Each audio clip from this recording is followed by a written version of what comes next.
sahabat SAS, apa kabar? Hari ini semoga semuanya sehat, semoga semuanya tetap semangat walaupun ini masih di dalam masa pandemi. Mudah-mudahan dalam masa pandemi pun kita bisa tetap berkarya, tetap banyak hal yang bisa kita lakukan, hal-hal yang positif tentu saja. Baik sahabat SAS, hari ini kita kedatangan tamu, Chef Jo namanya, lengkapnya adalah Chef Joko Budi Santoso, tapi kita biasa panggilnya dengan Chef Jo. Beliau ini sudah lama sekali malang melintang di dunia perkulineran, khususnya khususnya adalah masakan Jepang, ya.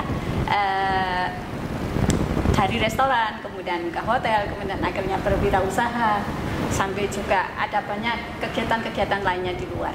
Kita pasti akan banyak dapat pengalaman seru dengan ngobrol dengan Chef Jo pagi ini, hari ini. Oke, Chef, apa kabar? Kabar baik, Bayu. Sehat semua? Sehat. Monggo disapa sahabat-sahabat kita. Saya semua. Semoga semuanya sehat, ya. Oke, Chef. Kita mulai dari awal ya, Chef ya. Awal baik. Dulu Chef Jo berkiprah di restoran, di hotel. Awalnya seperti apa, ya. Chef? Awal berkarir saya di dunia kuliner. Waktu itu saya mulai dari bekerja di sebuah Korean independent restoran. Artinya restoran berkonsep masakan Korea yang berada di luar hotel. Yang jadi tepatnya, dia berdiri sendiri maksudnya betul, gitu. Soalnya biasanya makanan-makanan atau masakan dari negara luar yang masuk ke Indonesia, khususnya di Surabaya, ya. Biasanya kan hanya ada di hotel karena bagian itu dari ya, betul, bagian untuk dari melengkapi hotel. Fasilitas hotel. Ya, oke. Tapi waktu itu saya berkarir di sebuah restoran independen di salah satu plaza yang waktu itu sempat menjadi plaza pertama terbesar di kota Surabaya. Oh ya, ingat saya. Ingat tahu, ya? Boleh kita sebut nggak apa-apa, Tunjungan Plaza. Iya, tepat sekali, Bu. Jadi mengingatkan saya, Pak, waktu itu tahun 80 berapa ya? Saya masih kuliah di Malang, saya belan-belani ke Surabaya, saya hanya ingin tahu itu kayak apa yang namanya Tunjungan Plaza yang fenomenal waktu itu. Terkenal dengan julukan TB, Bu. Ya. Jadi waktu itu saya bekerja di sebuah restoran Korea, di mana langsung dipimpin, artinya chefnya langsung dari orang Korea, namanya Master Lee Jung-ki. Agak fasih juga berbahasa Jawa dan Indonesia karena memang sudah lama berdomisili di Indonesia. Ya. Kemudian dari situ saya mulai kok tertarik ya untuk bidang masakan asing. Yang itu yang akhirnya membuat saya menggeluti masakan spesialis Korea masakan. Itu sampai Korea sekarang. Dulu ya? Korea dulu ya. Dan karena ada kemiripan antara Korea dan Jepang, mungkin karena serumpun juga, jadi berpindah ke masakan Jepang yang waktu itu ada di salah satu hotel namanya Hyatt Regency Surabaya. Dari restoran Korea akhirnya saya pindah ke hotel di Hyatt Regency Surabaya. Saya memulai sebagai seorang cook di restoran Jepang, begitu Ibu. Oh begitu, jadi awalnya dari Korea, kemudian waktu masuk ke Hyatt itu sudah langsung ke spesialis Jepang ya, masakan-masakan Jepang. Chef ya. Nggak ada ini, Chef. Walaupun sebelumnya belajarnya saya masakan kontinental, artinya masakan Eropa yang kami pelajari. Tapi karena waktu itu dunia kerja atau mencari kerja, waktu itu yang ada restoran Korea, makanya saya melamar di restoran Korea dan alhamdulillah diterima. Kemudian beralih lagi ke restoran Jepang yang di hotel itu. Karena untuk karir saya waktu itu berpikir dari restoran kalau kita pindah ke hotel tentunya ada jenjang karir yang lebih meningkat seperti itu. Betul. Itu ya jadi awalnya dari restoran kemudian ke hotel. Kemudian Chef, ini karena yang nonton mungkin juga bukan dari orang-orang perhotelan, dari orang umum ya. Suka dukanya Chef, kerja di hotel seperti apa sih Chef suka dukanya? Baik, pada waktu di restoran, karena restoran itu skupnya kecil, Master Lee Jung-ki itu orang yang sangat disiplin menurut saya. Jadi dukanya ketika kita membuat kesalahan, Master Lee Jung-ki itu mengucapkan teguran mungkin dengan bahasa Korea yang kalau kita artikan ke bahasa Indonesia agak kasar. Ya, namanya orang marah. Betul. Seperti anggota dari kebun binatang sempat keluar dan itu saya dapat bocoran dari chef lokalnya. Tapi tidak mengecilkan niat saya untuk terus belajar karena dengan kita melakukan kesalahan ya memang kita harus perbaiki. Betul, harus kita perbaiki. Karena waktu itu saya belum ngeh betul bagaimana sih dunia pelayanan, khususnya pelayanan makanan yang mungkin tidak hanya kita dituntut untuk menyajikan makanan yang enak dari sisi dapur karena saya kebetulan di anggota atau jadi orang dapur, tapi mungkin maksudnya dari Master Lee Jung-ki sendiri bagaimana kita meningkatkan pelayanan dari segi kecepatan dari mulai tamu berpesan kemudian pesanan masuk ke dapur sampai pesanan kembali ke meja tamu, itu mungkin urut-urutan atau rute yang harus tetap kita pelajari. Nah, ketika kita membuat kesalahan, masakan atau makanannya keluarnya terlalu lama, jadi tamu harus lama menunggu, sehingga Master Lee selalu menegur kita. Bahkan dari situ akhirnya kami akan saya sadar bahwa ya memang kecepatan waktu untuk melayani sebuah pesanan itu sangat penting. Karena itu salah satu pelayanan ke tamu supaya tamu nggak terlalu lama menunggu. Jadi kita harus kerjanya benar-benar cepat. Kalau bisa tamu begitu order makanan sudah ada langsung di meja. Langsung konsep. Jadi ini sahabat saya sebenarnya kita kerja dimanapun dalam bidang apapun ditegur itu biasa kalau kita melakukan kesalahan. Yang paling penting adalah bagaimana supaya kita tidak ditegur lagi. Ya kita harus belajar. Jadi sebenarnya teguran itu pun hal positif ya kalau kita memandangnya dari sisi yang positif. Karena dengan begitu kita harus belajar. Misalnya seperti chef harus belajar lebih cepat, harus belajar memanage waktu benar-benar bagus supaya pelayanannya meningkat. Kalau pelayanan meningkat, tamunya puas, tamunya akan ngundang tamu-tamu yang lain, teman-temannya yang lain, sehingga itu akan berpengaruh juga kepada revenue hotel gitu ya chef ya. Jadi memang kita rasakan sebagai duka karena kita harus dimaki-maki. Tetapi sukanya dengan membuat kesalahan kita jadi bisa upgrade, kita bisa mampu untuk memperbaiki kesalahan kita yang akhirnya tidak akan terulang di kemudian hari. Bahkan sampai waktu itu restoran sampai menembus omset yang bagus sehingga sama owner sampai diajak Bu Ayu? Wisata. Libur. Kita diliburkan 2 hari yang biasanya kita dengan jadwal split shift.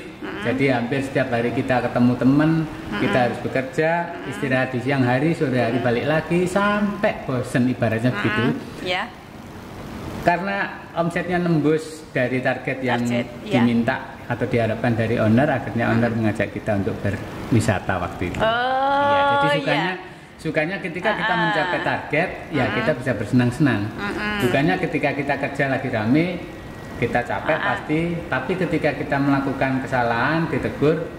Dari sisi teguran memang kita nggak enak didengar kok saya ditegur ya. Tapi sebagai cambuk atau sebagai pengingat, kita akan merasakan perubahan pada diri kita bahwa sebuah kesalahan itu akan memperbaiki di kemudian hari supaya kita nggak berbuat kesalahan lagi. Seperti itu. Jadi nggak apa-apa ditegur di apa itu nggak masalah sebenarnya karena yang namanya kita bekerja dimanapun itu pasti ada lah hal-hal seperti itu. Jadi kalau misalnya ditegur ya nggak usah marah-marah, nggak usah ganti nyalain orang lain, enggak. Kita mesti introspeksi ya chef ya. Jadi apa yang harus kita perbaiki gitu. Makanya kalau saya boleh berpesan juga untuk sahabat saya Bu Ayu. Jadi sebelum kalian melangkah ke dunia kerja, siapkan dulu mental. Mental kalian harus menjadi mental baja. Jangan hanya karena kesalahan terus kalian ditegur jadi mengkeret terus nyalinya jadi ciut, enggak. Karena kesalahan itu sebetulnya cambuk untuk pengingat kita. Kenapa kita berbuat salah? Jangan diulangi lagi di lain kesempatan. Untuk supaya kita bisa berbuat lebih baik. Malah harusnya jadi cambuk ya. Jangan ditegur terus resign. Waduh. Ya, itu mental. Kita bicara mental, Pak. Chef ya, itu memang sangat-sangat penting karena kita punya skill setinggi sehebat apapun, tapi kalau mental attitude kita tidak bagus, tidak kuat, tidak benar-benar mencerminkan orang berkarya itu seperti apa, itu nanti akan sia-sia semuanya. Ya, betul sekali. Seperti itu ya, Chef ya. Ya, Chef Jo ini juga sebagai instruktur SAS sudah sangat lama ya, Chef ya. Sejak kampus kita masih di Beratang, Ibu. Ya, waktu kita masih di Beratang dulu. Betul. Kurang lebih tahun 99. Ya, 1999 saya mulai bergabung menjadi salah satu instruktur food product khususnya Japanese cooking di Surabaya. Oke, terima kasih Chef, itu sudah luar biasa ya, waktu 2000-an ya? Atau malah sebelum tahun 2000 ya? Akhir sudah 20. Sudah lama sekali ternyata. Sudah 21 tahun. 21 tahun. Itu pengalaman yang luar biasa pasti. Nah, kita kalau di SAS itu namanya instruktur, sama kami ini sudah seperti saudara, makanya awet-awet. Instruktur tahun 99 sampai sekarang juga masih dengan pasti kalau di dunia kerja pasti ada upgrade ya Chef ya, upgrade ilmu, ada pelatihan ada dan sebagainya, itu semuanya ditularkan pada waktu mengajar. Jadi itu adalah sisi positifnya kenapa SAS ini selalu merekrut beliau-beliau yang benar-benar berkarir, artinya para profesional, artinya para praktisi ya. Jadi benar-benar praktisi yang kami rekrut untuk mengajar di SAS, menularkan ilmunya di SAS sesuai dengan tujuannya. Ya Chef ya. Oke. Suka dukanya jadi instruktur, Chef? Oke, suka dukanya jadi kayaknya banyak senengnya deh. Betul. Senang sekali.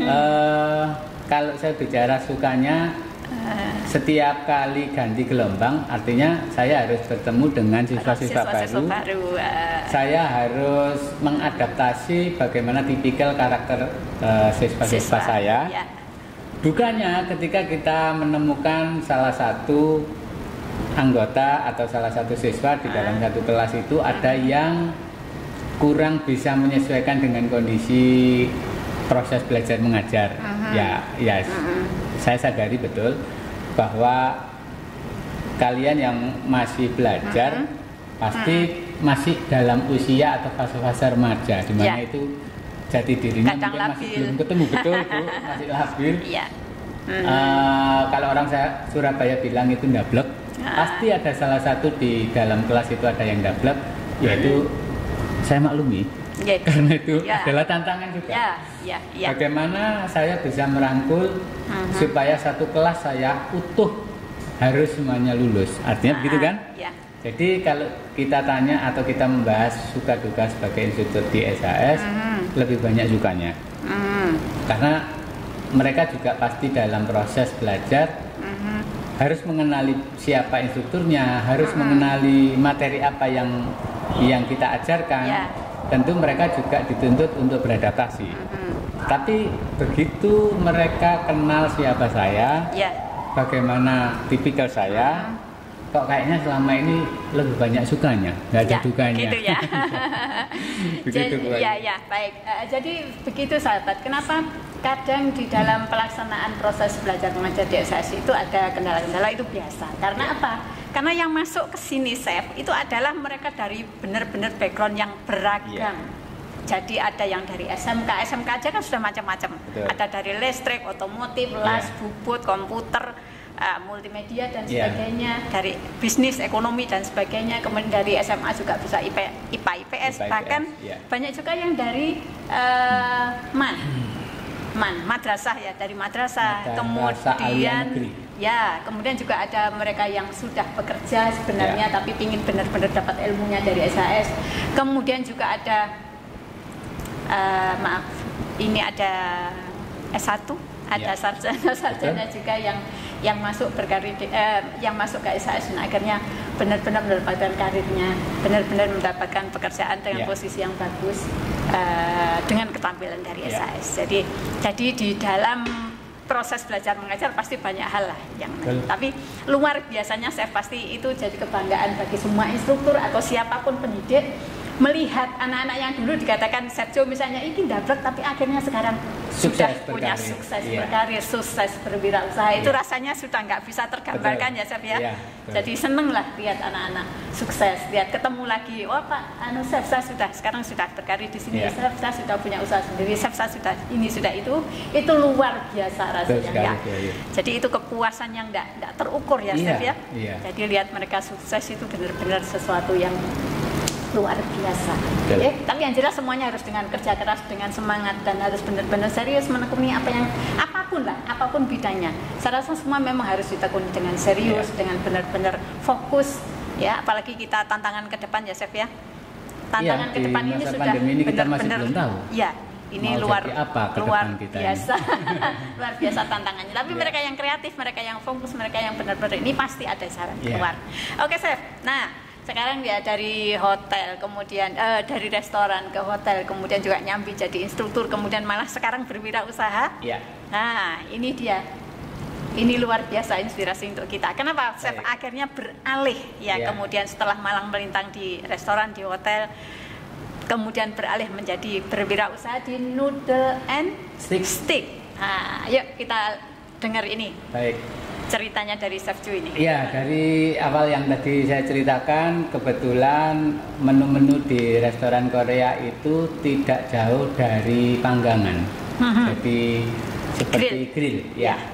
Makanya sekarang juga yang masih menjamur makanan-makanan atau tempat-tempat yang menyediakan konsep all you can eat, biasanya pasti ada hot grill. Artinya menu yang dipanggang, ada juga kombinasi panggangan dan kuah, panggangan dan rebusan.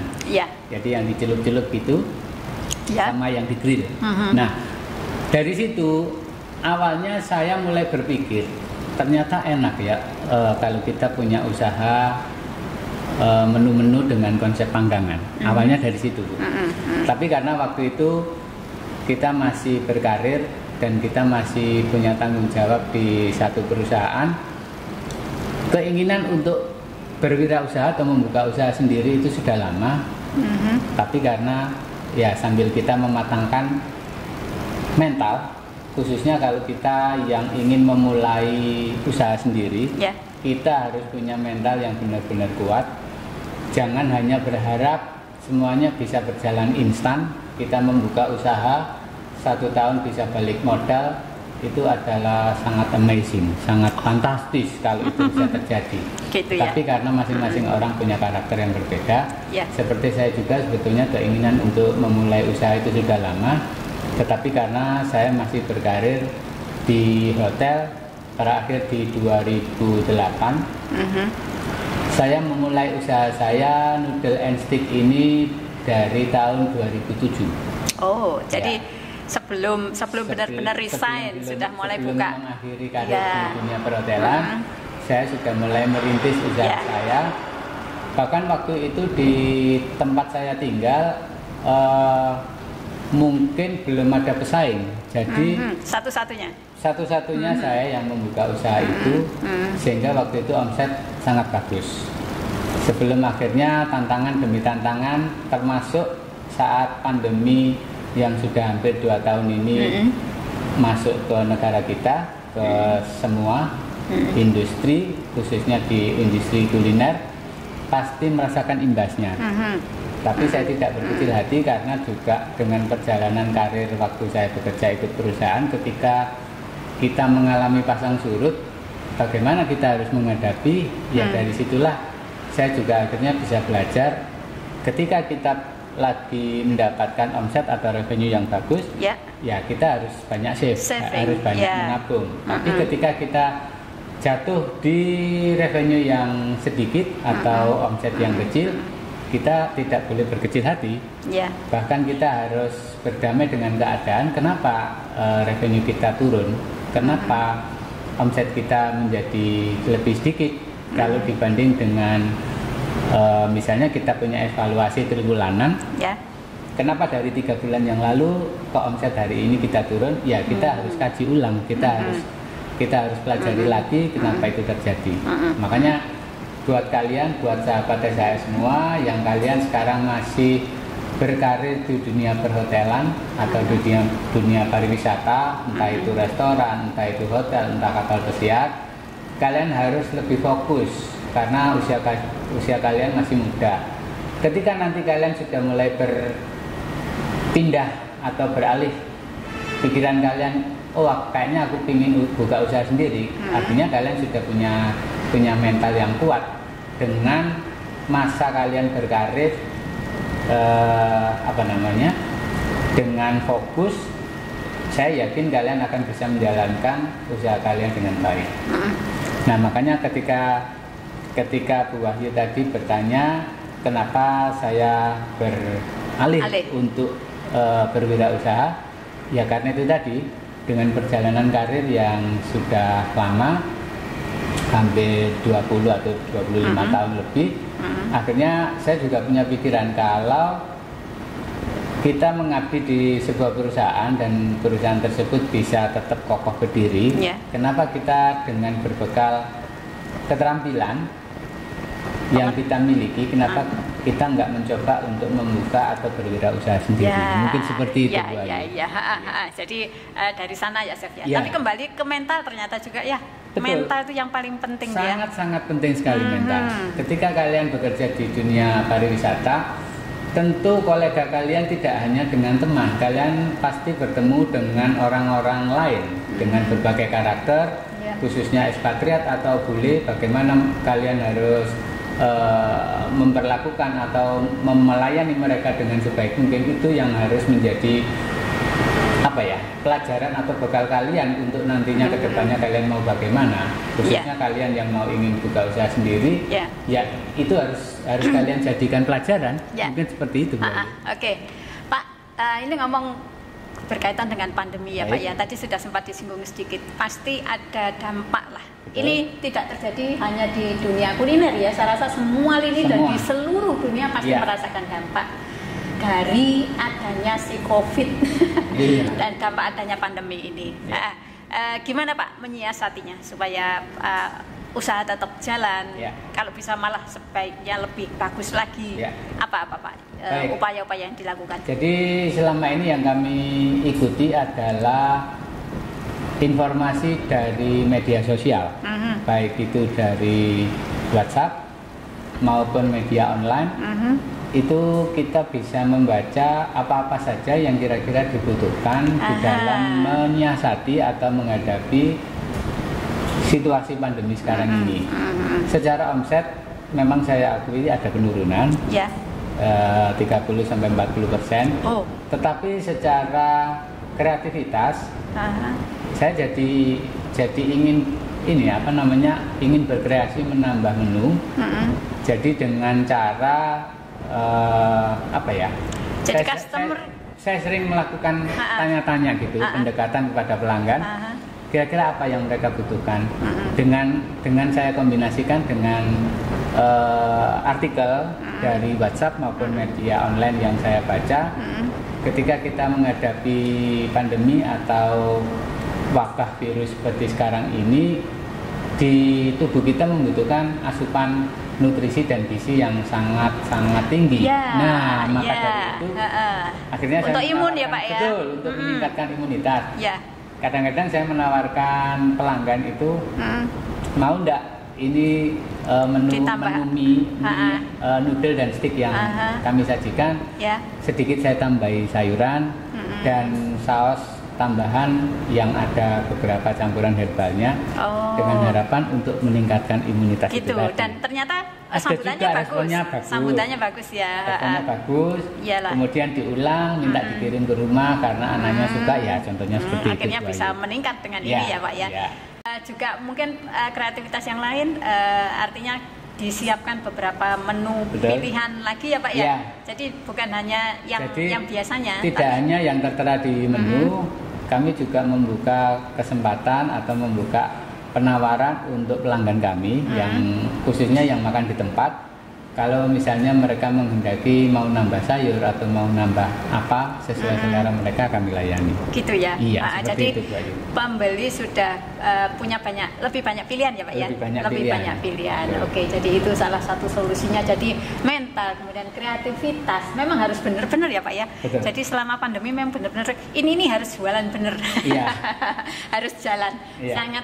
Sangat dibutuhkan itu kreativitas kita. Kemudian kita tidak bisa berharap pandemi tahun ini selesai, tahun depan selesai. Nah, belum tentu. Iya. Ya, tidak ada yang bisa prediksi itu. Iya. Karena itu kita harus berdamai, itu artinya apa yang bisa kita lakukan selama pandemi ini. Jadi wes gak usah ngenteni pandemi mari, yang penting kita berkreasi. Apa saja yang bisa kita lakukan, tetap semangat. Okay? Jadi akhirnya ketemu solusi-solusi yang malah justru ternyata banyak juga loh usaha-usaha yang karena pandemi ini justru malah naik, malah diuntungkan. Nah itu luar biasanya orang yang punya kreativitas kan. Kemudian chef, ya itu tadi karena pandemi kita belum tahu kapan selesainya. Rencana ke depan gimana chef? Ada rencana apa lagi mungkin? Ini masih menyusun siasat dan strategi juga. Seandainya sampai di tahun depan ini pandemi kita belum berakhir, artinya mungkin ada beberapa menu yang selama ini kami jadikan siasat untuk tetap menjaga hubungan kami dengan pelanggan, ya mau nggak mau harus kita pasang di menu. Gitu ya? Iya, supaya mereka pasti akan, harapannya kita pelanggan tetap balik lagi ke tempat kita. Yang disukai biasanya apa sih? Yang banyak orang suka. Yang selama ini suka untuk steak, tenderloin beef steak sama chicken steak yang bagian dada, karena memang sengaja mereka menghindari lemak. Karena pilihannya ada paha dan dada. Yang lebih menjadi bestseller adalah tenderloin dan dada. Tapi kalau mie-nya yang mie sayur, karena mie sayur, mie sayur kita buat alami dari brokoli dan sawi daging atau pokcol. Jadi ini sahabat, noodle-nya yang dijual di Chef Joe ini, mie-nya dibikin sendiri ya Pak ya? Dibuat sendiri dengan campuran sayur. Jadi ada yang warna hijau, ya Pak ya? Betul. Nah, itu sayurannya apa Pak? Sawi. Brokoli dan pokcol, sawi daging. Oh, sawi daging dan brokoli. Ini pasti juga sangat menambah imun. Jadi mie yang kita kenal biasanya warnanya kuning, sama Chef Joe dikombinasi dengan tambahan sayur. Ya Chef ya. Selain warnanya jadi cantik karena minyak hijau kan nggak biasanya ya. Kemudian juga secara gizi juga lebih baik, vitamin lebih baik lagi. Kemudian inilah yang untuk meningkatkan imun yang dibutuhkan orang sekarang ya. Jadi nggak hanya mikirin kenyang, tapi juga asupan apa yang bisa meningkatkan imun kita sehingga bisa menangkal si COVID. Begitu ya Chef ya. Oke. Itu tadi apalagi ya Chef ya yang kira-kira bisa Chef bagi? Sudah semua atau masih ada lagi kira-kira? Ada rencana penambahan menu yaitu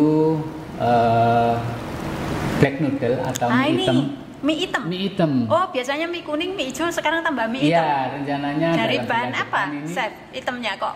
Dari arang bambu. Arang bambu itu adalah pewarna hitam alami. Food grade jadi ya. Artinya, food grade. Artinya benar-benar sehat untuk tubuh kita. Ya, karena warna alami bisa dari tintanya cumi-cumi. Cuman kadang-kadang kalau kita yang nggak begitu suka dengan rasa amis ya, pasti nanti amisnya akan keluar. Kemudian ada charcoal itu batu bara. Itu arangnya juga ketika diendapkan menjadi pewarna alami dan artinya aman untuk dikonsumsi. Kemudian arang bambu. Kemudian arang jerami. Itu juga pewarna alami. Arang jerami. Ya. Merang. Merangnya padi itu kalau dibakar kan warnanya hitam. Kita rendam dulu kurang lebih 12 jam harus. Kalau nenek saya dulu untuk keramas itu Pak. Betul. Ternyata bisa juga dimakan ya. Dulu untuk kosmetik, untuk keramas, menjaga rambut supaya tetap hitam kilat. Itu loh, orang-orang zaman dulu seperti itu. Jadi kembali ke alam. Natural kembali ke alam. Jadi kita bisa kembangkan untuk pewarna alami yang rencananya bulan depan akan kita launching. Gitu selain juga kue tiaw. Ya. Ayo ini datang di mana chef tempatnya? Alamatnya daerahnya di Kematen Gang 9 nomor 90. Ayo, namanya chef apa tadi? Goris ya? Iya. Ternyata ini ada artinya. Iya betul. Betul Bu Ayu. Goris itu sebetulnya kependekan dari golek rezeki. Golek rezeki. Ya, sebetulnya sama saja. Pada waktu kita mengabdi atau kita berkarir di satu perusahaan, tujuan kita berangkat dari rumah pasti golek rezeki. Ya, walaupun kita sebagai karyawan di sebuah perusahaan. Ketika saya mulai membuka usaha sendiri, ya niatannya hanya satu, golek rezeki juga. Ya. Caranya harapannya supaya rezeki kami ini lebih diridhoi oleh Yang Maha Kuasa. Hanya saja kali ini saya harus benar-benar mengelola sendiri, bukan untuk orang lain. Gitu.